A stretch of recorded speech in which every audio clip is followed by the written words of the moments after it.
नमस्कार दोस्तों, मैं एक बार फिर से आपके सामने हाजिर हूँ एक नया वीडियो लेकर। आज की वीडियो में हम पढ़ने वाले हैं समानाधिकार शब्द। कल के वीडियो में हमने वाक्य के मुख्य दो खंड विधेय और उसका विस्तार पढ़ा था और समझने का प्रयास किया था। आज के वीडियो में हम पढ़ने वाले हैं समानाधिकर शब्द। तो आइए वीडियो शुरू करते हैं और देखते हैं क्या है। जो शब्द या वाक्यांश किसी समानार्थी शब्द का अर्थ स्पष्ट करने के लिए वाक्य में आता है। जो शब्द या वाक्य समान अर्थ, जो जिसका अर्थ समान हो, उसको स्पष्ट करने के लिए वाक्य में आता है, उसे उस शब्द का समानाधिकरण कहते हैं। उस शब्द को यहाँ पर क्या लिखा गया है, समानाधिकरण कहते हैं। जैसे श्याम श्री रामलाल का पुत्र प्रथम श्रेणी में उत्तीर्ण हुआ है। इस वाक्य में श्याम को स्पष्ट करने वाला शब्द पुत्र श्याम का समानाधिकरण है।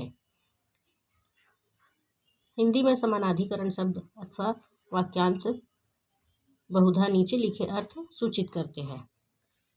पहला है नाम, पदवी, दशा अथवा जाति, जैसे महाराणा प्रताप सिंह, नारद मुनि, गोसाई, तुलसीदास, मुझ आफत को टालने के लिए। परिणाम है 2 सेर आटा 1 गज कपड़ा। निश्चय समानाधिकरण होगा अच्छी तरह से पढ़ना, यह एक गुण है। समुदाय, सोना चांदी तांबा आदि धातु जो है समुदाय के अंतर्गत आता है। पृथकता, अलग करना। पोथी पत्रा, पूजा पाठ, स्त्री पुरुष आदि। शब्दार्थ, यहाँ से आगरा अग्रवन 80 किलोमीटर दूर है।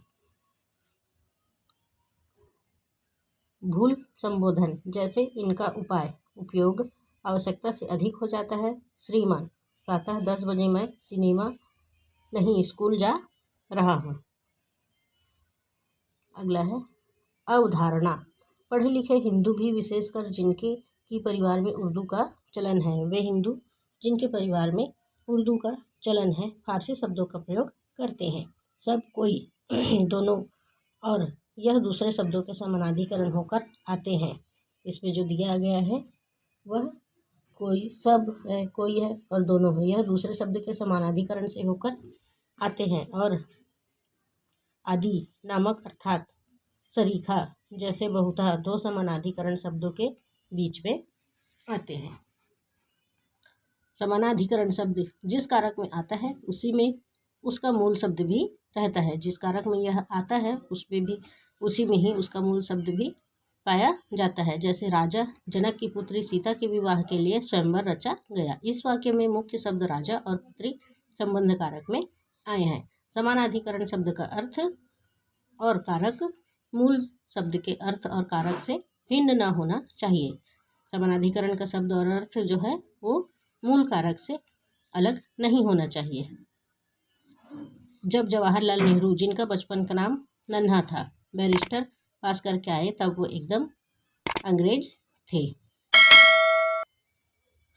कभी कभी एक वाक्य भी समानाधिकरण होता है। इसमें बताया गया है कि कभी कभी कोई एक वाक्य भी समानाधिकरण होता है। जैसे वह पूरा भरोसा रखता है कि मेरे श्रम का फल मुझे ही मिलेगा। इस वाक्य में की से आरंभ होने वाला उपवाक्य भरोसा शब्द का समानाधिकरण है। वाक्य का रूपांतर, किसी वाक्य को दूसरे प्रकार के वाक्य में बिना अर्थ बदले परिवर्तित करने की प्रक्रिया को वाक्य परिवर्तन कहते हैं। किसी वाक्य का दूसरे प्रकार के वाक्य में उसके अर्थ को ना बदलते हुए परिवर्तन कर दिया जाता है तो इसे वाक्य परिवर्तन कहते हैं। हम किसी भी वाक्य को भिन्न वाक्य प्रकारों से परिवर्तित कर सकते हैं, किसी को भी भिन्न प्रकार से परिवर्तित कर सकते हैं और उनके मूल अर्थ में तनिक विकार नहीं आएगा। हम चाहें तो एक सरल वाक्य को मिश्र या संयुक्त वाक्य में बदल सकते हैं। यदि हम चाहें तो एक सरल वाक्य को मिश्र या संयुक्त में बदल सकते हैं। जैसे सरल वाक्य है राम बहुत बीमार रहने पर भी दुखी नहीं हुआ। संयुक्त वाक्य है राम बहुत बीमार रहा किंतु वह दुखी नहीं हुआ। मिश्र वाक्य, यद्यपि राम बहुत बीमार रहा तथापि दुखी नहीं हुआ। वाक्य परिवर्तन करते समय एक बात खास तौर से ध्यान में रखनी चाहिए कि वाक्य का मूल अर्थ किसी भी हालत में विकृत ना हो। वाक्य को जब हम बदलते हैं तो हमें इस बात का ध्यान रखना चाहिए कि उसका मूल अर्थ किसी भी हालत में विकृत ना हो। तो यह था हमारा आज का छोटा सा वीडियो। आशा है आप सब लोगों को समझ में आया होगा। समानाधिकरण शब्द इसके कुछ उदाहरण देखे हैं और समझने का प्रयास किए हैं। आज का वीडियो मैं यही समाप्त करती हूँ। आज के लिए इतना ही। धन्यवाद। जय हिंद।